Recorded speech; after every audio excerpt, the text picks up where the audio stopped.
Simbahan na noong 1884 pa? Kumbento na saksi sa paglipas ng panahon?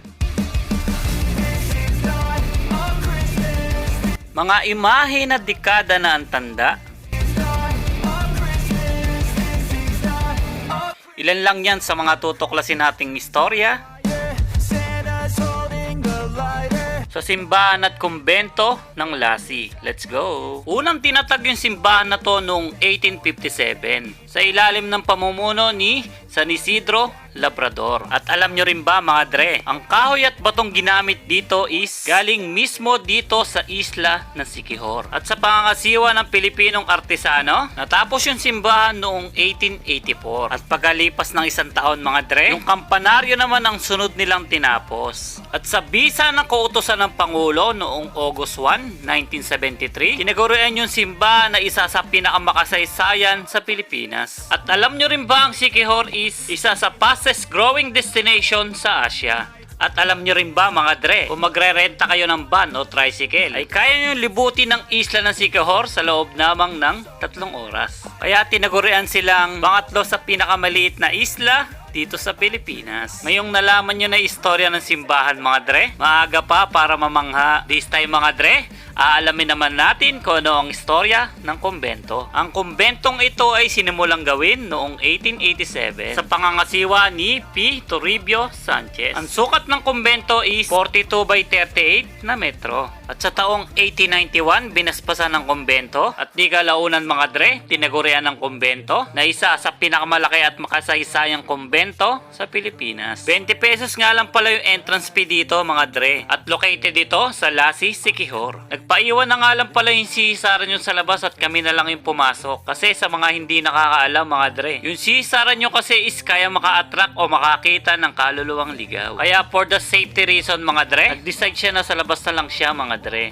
Kaya kayo, comment down below lang mga dre na kung may nahagip ba tayo sa camera natin mga dre ha. Alam nyo ba, habang naglilipot ako rito, medyo hindi rin maganda yung pakiramdam ko. Para bang napakainit at sobrang bigat sa pakiramdam. Lalo na nung ini-edit ko to, hindi ko maiwasang kilabutan. At ayon nga ro sa tagapangasiwa ng kumbento na to mga dre, meron daw nagpapakita o nagpaparamdam dito. Example na nga daw yung isang babaeng nakaputi. Mga tahimik na yabag sa 10 oras ng gabi. At di matahimik na kaluluwa ng isang babaeng umiiyak. Buti na nga lang daw is matibay yung loob niya at sanay na siya sa trabahong ganito. Nako, kung hindi raw malakas ang loob ng magbabantay dito mga dre, malamang daw sa unang pagbabantay niya pa lang mga dre, sumuko na siya. Kaya tiniis na lang niya yung trabahong ito para sa pamilya niya. Pero sa kabila ng kababalaghan na bumabalot dito mga dre, makikita may ganda ng lugar at ang istoryang sumasalamin dito.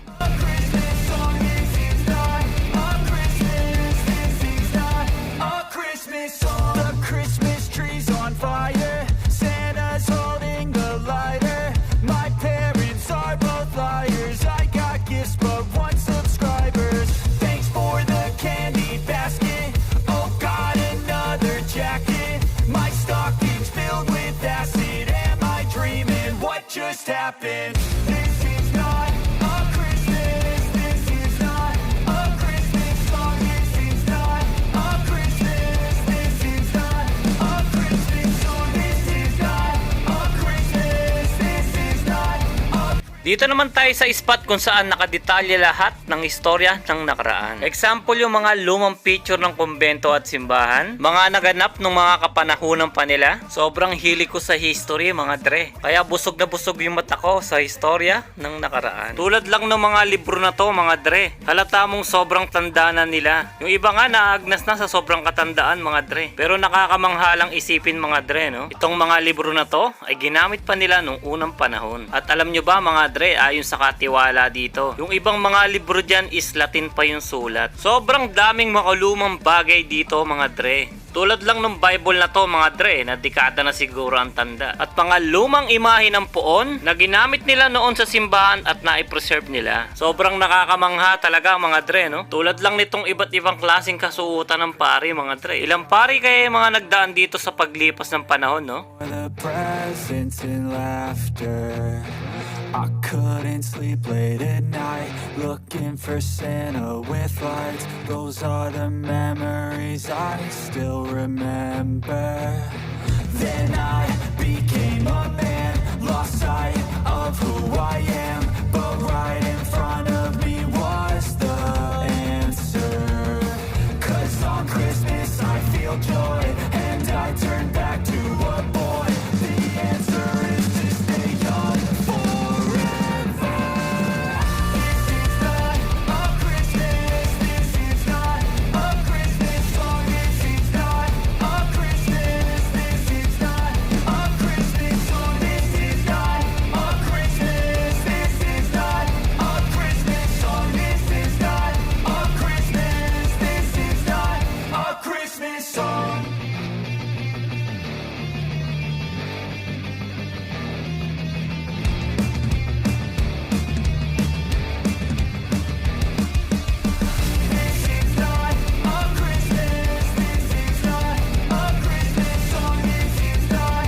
Sobrang daming napakagandang spot na mapupuntahan dito sa Siquijor mga dre. Sa mga napuntahan ko mga dre, dito talaga ako namangha at nabusog sa kaalaman. Kaya kung magtutur kayo sa Siquijor mga dre, inaanyayahan ko kayong puntahan ang simbahan at kumbento ng Lassi. Dito na siguro natin tatapusin yung video na to mga dre. Pasensya na kayo ha. Alam nyo naman kung gaano kahirap mag voice over mga dre. Salamat nga pala sa patuloy pa rin na sumusuporta sa atin mga dre, mapa Facebook at YouTube. Thank you so much sa inyo mga dre. At syempre sa mga liker at commentor natin dyan mga dre, salamat sa solid na support nyo ha. At sa mga silent viewers natin dyan na solid din sumuport, thank you so much mga dre. At shoutout din sa master ko mga dre, Master Discartimits Vlog. Master, I miss you master. At kung bago ka pa lang sa channel ko dre, subscribe ka na and hit the bell button para lagi kang updated sa mga bagong video natin. At paki-like and share mo na rin tong video na to bilang tulong sa ating channel. So meron na nga rin pala tayong Facebook page. So ilalagay ko na lang yung link ng Facebook page natin dyan sa description sa ibaba. So paki-like and follow na lang mga dre. Salamat in advance. So hanggang dito na lang tayo mga dre. Salamat sa panonood nyo. Salamat sa solid na supporta nyo palagi mga dre. God bless, stay safe and goodbye. Hello guys! Welcome to my Tito's channel. If you are new here, smash the like button and subscribe.